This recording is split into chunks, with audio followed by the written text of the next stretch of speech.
Let's talk about Jupiter in the first house of the birth chart. Now, we all know that Jupiter is a heavyweight benefic planet which is connected with higher wisdom, advanced education, religion, spirituality, expansion, optimism, beliefs, faith, and finance.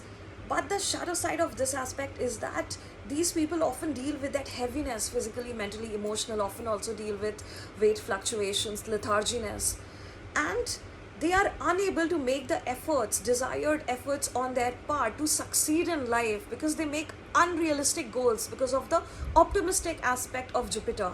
And because of these unrealistic goals, and because of their overly preachy, overly confident, sometimes even egoistic nature, that they're not able to ask for the guidance from the right people at the right time, that they often, they're it what they are thinking for themselves is often not translated in their life, in their actions, in their efforts, and so they're not able to succeed the way they should in life. Now, these people can easily succeed only if they stop trying to live larger than life, and this is what they're trying to do, standing out in the crowd and doing something that is extremely expanded and great in nature.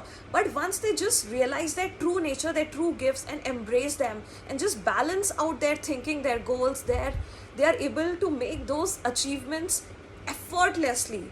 So to all the people who have Jupiter in the first house, just calm down. You don't have to feel burdened by all the blessings that Jupiter has bestowed upon you.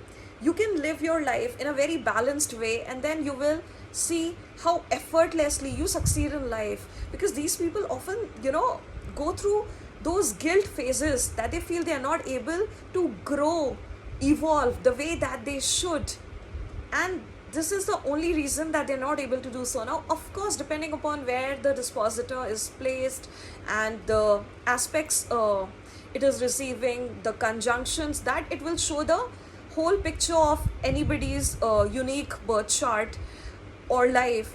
But this is in general the shadow side of Jupiter being in the first house of the horoscope.